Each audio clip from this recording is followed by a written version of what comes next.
विराट, बेटा क्या हुआ? मीरान तो ठीक है? वहां उसके साथ किसी ने कुछ किया तो नहीं? जी हाँ अम्मी, वो ठीक है, आप परेशान ना हो। बस परेशान था, थोड़ी देर अकेला बैठेगा तो ठीक हो जाएगा।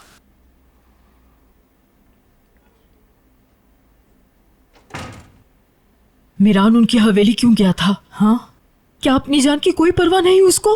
अम्मी, मीरान को अपनी जरा सी भी परवाह नहीं है। वो बहुत बदल गया है। उसको उस जुर्म की सजा मिल रही है जो उसने नहीं किया। रियान उसको देखना भी नहीं चाहती। काश आप मीरान को देख पाते। सच कहते हो? हाय मेरा बच्चा, अल्लाह उसकी हिफाजत करे।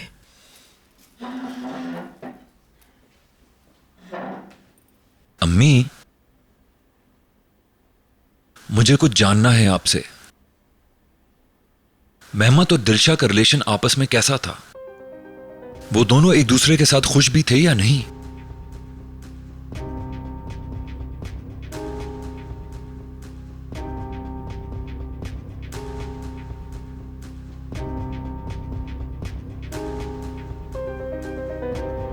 नहीं नहीं, मत मारो मुझे। नहीं मारो मुझे।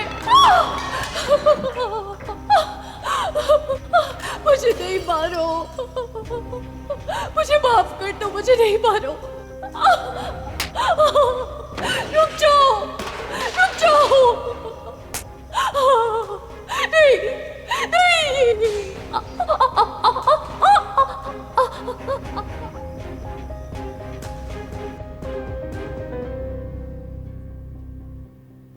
मेहमत गुस्से वाले इंसान थे, दिलशा पर जुल्म किया करते थे। लेकिन ऐसा क्या हुआ है जिसकी वजह से ये सब पूछ रहे हो तुम? मीरान आज एक खत के बारे में जिक्र कर रहा था। उसे खिजर ने बताया कि दिलशा ने उसे खत लिखा था। उस खत में दिलशा ने उससे मदद मांगी थी। खिजर जिस रात यहां पर आया था उसके पास वो खत था, लेकिन अब गायब है। क्या आप उस खत के बारे में कुछ जानती हैं? नहीं बेटा, मैं इस बारे में कुछ नहीं जानती।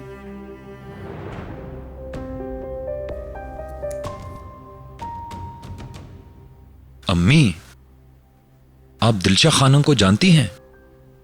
आप तो उनके काफी करीब थी ना, जैसे खिजर के साथ हैं।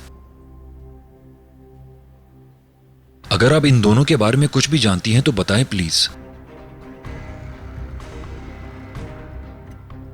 क्या एक दूसरे को जानते थे?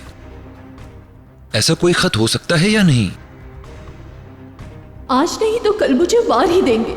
मेरे पास इसके अलावा और कोई रास्ता नहीं है। खिजर मेरी मदद जरूर करेगा और सिर्फ वही मेरी मदद कर सकता है। बस ये खत उस तक पहुंचा दो। नहीं बेटा, मुझे कुछ नहीं पता। ये एक छोटी सी जगह है, यहाँ हर कोई एक दूसरे को जानता है। मेरा मतलब है दिलशा ने मुझसे इस बारे में कभी कोई जिक्र नहीं किया। ऐसे किसी खत के बारे में नहीं जानती।